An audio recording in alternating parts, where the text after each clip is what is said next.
ৰাস্তা ঘৰৰ ব্যৱসায় দিয়ক বা নিজে ব্যৱসায় কৰক নহলে গ্ৰুপত দিয়ক এই তিনিটা কামৰ যিটো কামে আপোনালোকে কৰে আমি আপোনালোকক অহাবাৰ 25,000 টকাকৈ আমি আপোনালোকক দিম আৰু তেনেকৈ লাহে লাহে 8 লাখ লাখপতি বাইদেউৰ পৰা আমি 40 লাখ লাখপতি বাইদেউ বনাবৰ বাবে চেষ্টা কৰিম কিন্তু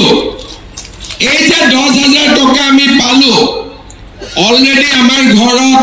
3টা সন্তান আছে বুলে ইয়াৰ মাজতে 4 নম্বৰ বাচ্চাটো হৈ গল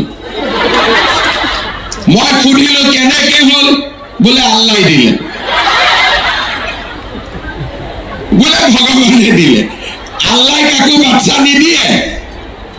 বাচ্চা হাজবেন্ড আৰু ওয়াইফৰ মিলামিছাতে হয় আল্লাহ কোনো ওপৰৰ পৰা নিদিয়ে দিয়ে নেকি সেই কাৰণে যিসকলে আল্লাহ দুখ দিব বা ভগৱানৰ কথা কব তেওঁলোকে নাপাব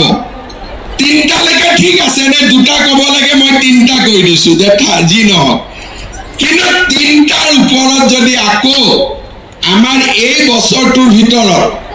আকৌ বোলে আমাৰ ঘৰত বাচ্চা হল তেতিয়া বাচ্চাক সামনে ব্যৱসায় কৰিম তেতিয়া আমি কম যে বাচ্চাৰ যেহেতু জন্ম হৈছে বাচ্চাটোক ভালকৈ চোৱা চিতা কৰক এতিয়া ব্যৱসায় কৰাৰ দৰকাৰ নাই হয় না নহয় বাচ্চাটো জন্ম দিলেতো ঘৰত ভাল কৰি চাব লাগিব নহয় আৰু 1 বছৰতো বাচ্চাক গাখীৰ খুৱাব লাগিব যত্ন ল'ব লাগিব সেই কাৰণে এই বছৰটোৰ মাজত আৰু এটা বাচ্চা হল মেইন কথা ইয়াৰ পিছত আপোনালোকে এই 25,000 টকাও পাব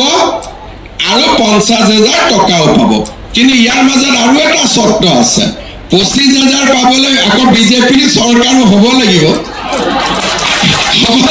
নে নাই বিজেপিৰ চৰকাৰ হ'ব নে নহব ঠিক আছে এতিয়া মই আৰু কেইটামান কথা কৈছো এই মহিলাৰ উদ্যমিতা আঁচনিৰ লগে লগে আমাৰ যত্ন যে আমাৰ অসমৰ দৰিদ্ৰ আৰু মধ্যবিত্ত পৰিয়ালবিলাক অকণমান যাতে তেওঁলোকে শান্তিত আৰু অকণমান যাতে কষ্ট নোপোৱাকৈ থাকিব পাৰে